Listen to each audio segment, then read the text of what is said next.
अस्सलाम वालेकुम व्यूअर्स, उम्मीद है तमाम हजरात खैर वाफियत से होंगे। आज की वीडियो में हम डिफरेंट इंग्लिश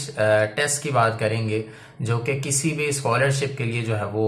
ज़रूरी होते हैं। जैसे हमने लास्ट टाइम आइल्स की बात की थी कि आइल्स बहुत सारी जगहों पे मैंडेटरी होता है और बहुत सारी जगहों पे मैंडेटरी नहीं होता। अब ये आपने जो है वो खुद सर्चिंग करनी है कि कौन सी यूनिवर्सिटी में, कौन सी कंट्री में जो है वो इंग्लिश रिक्वायरमेंट्स क्या क्या हैं, उनमें आइल्स की रिक्वायरमेंट है या और कोई डिफरेंट अदर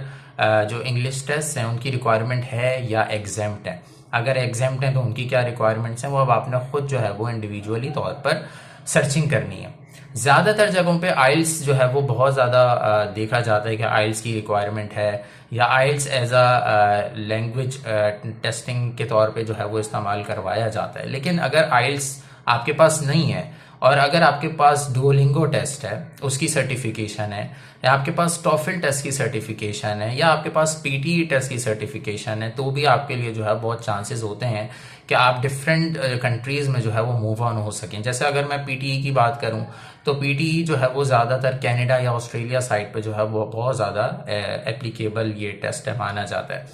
आइल्स है, टॉफल है, डुओलिंगो है, आपका पीटी टेस्ट है, ये एटलीस्ट जो ये 4 मेजर टेस्ट हैं, अगर इनमें से आपने कोई एक भी जो है वो दिया हुआ है तो आप जो है वो ज़्यादा चांसेस होते हैं कि आपको उस स्पेसिफिक कंट्री में जो है वो आप स्कॉलरशिप अवेल कर लें या आपको जो है वो वर्क वीज़ा मिल जाए। अच्छा, कभी कभी ऐसा होता है, जैसे मैंने लास्ट टाइम सबसे शेयर किया था, मैं लिंक भी डिस्क्रिप्शन में दे दूंगा, कि कभी कभी ऐसा होता है कि इंग्लिश रिक्वायरमेंट्स में जो है वो ये कहा जाता है कि अगर आपके पास इंग्लिश प्रोफिशिएंसी सर्टिफिकेट है तो भी जो है वो इनफ है कि आप वहाँ पर जो है वो वर्किंग कर सकते हैं या आप वहाँ पर आकर जो है वो पढ़ सकते हैं। तो ये आपने जो है वो लाजमी खुद से जो है वो कंट्री टू कंट्री वेरी करता है और अब आपने खुद से जो है वो सर्चिंग करनी है, हंटिंग करनी है कि कौन सी कंट्री में मैं मूव ऑन करना चाहता हूँ या करना चाहती हूँ और वहाँ पे इंग्लिश रिक्वायरमेंट जो है वो क्या है।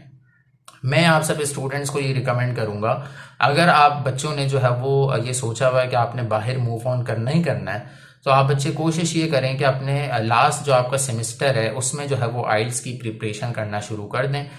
ठीक है, और कोशिश करें कि आपका ये जो आइल्स का टेस्ट है ये आपका 2 इयर्स तक वैलिड होता है, तो आपके पास 2 इयर्स का चांस है कि अगर आपको 2 इयर्स में कोई भी स्कॉलरशिप अवेल करते हैं तो आपका जो आइल्स है उसके रिजल्ट जो है वो माने जाएंगे। ठीक है, अगर उससे ज़्यादा एक्सीड हो जाता है आपका टाइम पीरियड तो फिर आपको लाजमी बात है कि आपको फिर से जो है वो आइल्स देना पड़ेगा या वो इंग्लिश टेस्ट जो है फिर से रिपीट करना पड़ेगा। लेकिन अगर आपने टारगेट बनाया हुआ है तो 2 ईयर से पहले पहले ही आपको जो है वो इंशाल्लाह स्कॉलरशिप अवेल आप कर सकते हैं। तो अब ये आप सब पर है कि आपने कौन सी कंट्री को टारगेट किया हुआ है, कौन से टेस्ट को देना है। ठीक है, सारी इन्फॉर्मेशन जो है वो नेट पर मौजूद है, सिर्फ आपने थोड़ा सा टाइम निकालना है और उस राइट टाइम में जो है वो आपने राइट जो है वो सर्चिंग करनी है ताकि आप जो है वो अपने फ्यूचर को और ज़्यादा बेहतर बना सकें। ठीक है, तो उम्मीद है आप सबको ये वीडियो मेरी बहुत अच्छी लगी होगी। अपना बहुत सारा ख्याल रखिएगा। अल्लाह हाफिज़।